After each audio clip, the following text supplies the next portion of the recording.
ሌቨር የሚባሉት አንድ ብረት ወይም እንጨት እንደዚህ በሆነ እርካብ ላይ ተደግፎ ብረቱን ወይም እንጨቱን በዚህ ጋር ብነካው ወይም ባንቀሳቅሰው ወደ ላይ ወደ ታች ባደርገው መንቀሳቀስ የሚችል ከሆነ በእርካብ ላይ የተደገፈ ብረት ወይም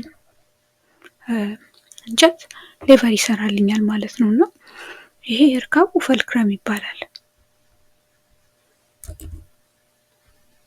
ስሙ ነው፣ በእንግሊዝኛ ስሙ ማለት ነው። ፈልክረም ይባላል። እና ይሄ ወደ ታች ደግሞ ቢሆን የተጫንኩት ለምሳሌ እዚህ ጋር ወደ ታች የምጫንበት ፎርስ ኤፈርት ይባላል።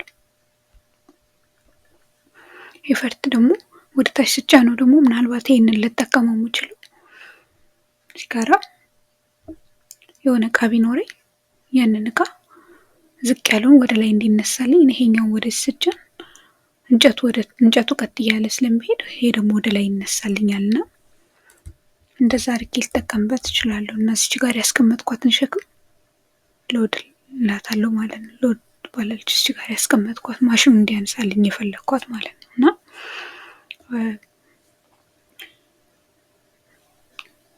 ከፈልክረሙ ተነስቶ ሎዱ ድረስ የሚደርሰው ሌንግዝ ርቀቱ ማለት ነው መነሻዬ ፈልክረም ነው። ሁልጊዜ ከፈልክረሙ ተነስቼ ሎዱ ድረስ እስከምደርስ ያለው ርቀት ሎድ አርም ይባላል።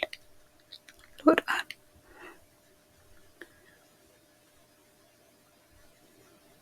በተመሳሳይ ከፈልክረሙ አሁንም ከፈልክረም ተነስቼ ወደ ኤፈርት እስከምደርስ ድረስ ደግሞ ያለው ርቀት ኤፈርት አርም ይባላል።